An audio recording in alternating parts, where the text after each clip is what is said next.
Continuamos con más noticias de Cuba. No olvides suscribirte a nuestro canal. Asamblea de la Resistencia celebra fracaso del 1 de mayo en Cuba. Activistas continúan manifestándose en las calles de La Habana y en otras provincias para pedir libertad y un paro nacional. La Asamblea de la Resistencia cubana celebró el revés del régimen de La Habana respecto al 1 de mayo, Día Internacional de los Trabajadores, pues sus actos masivos fueron cancelados y otros pospuestos por supuesto mal tiempo.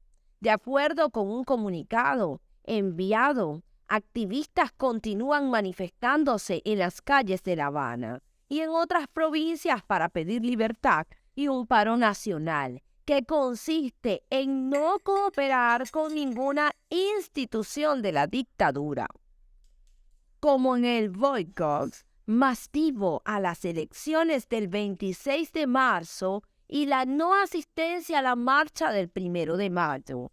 La dictadura, quien primero justificó la cancelación de la marcha simbólica del 1 de mayo en la Plaza Cívica de La Habana por la falta de combustible, ahora postergó los demás eventos hasta el viernes 5 de mayo, escudándose en un pronóstico de lluvias. Sin embargo, personas en redes sociales se burlaron del gobierno, pues el país tuvo un clima caluroso y soleado la mayor parte del día. Según la organización opositora, estas medidas del régimen demuestran temor ante el descontento popular y falta de liderazgo de una dictadura cada vez más a la deriva, en la que diferentes voces compiten por una estrategia para mantener el poder.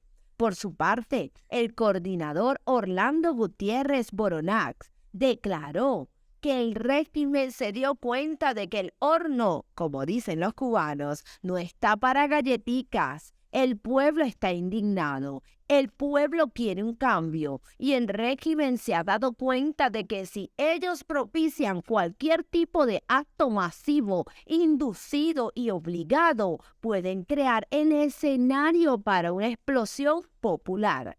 De acuerdo con Gutiérrez, esta es una muestra del nivel de resistencia y desafío del pueblo de Cuba.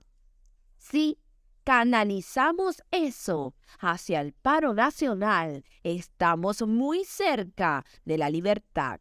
Cada año las autoridades utilizan esa celebración para hacer propaganda a favor de la llamada Revolución Cubana, mientras omiten los numerosos abusos de la dictadura contra sindicalistas independientes y la pobreza en que están sumidos los trabajadores en la isla. En 2023, en medio de un aumento del descontento popular por la crisis de combustible y la escasez generalizada, el gobierno comunista hizo cambios sin precedente. Como respuesta al actuar errático del régimen, varios cubanos difundieron un reto en redes sociales el lunes para mostrar el clima soleado y pusieron el hashtag "Yo no desfilo el 1 de mayo".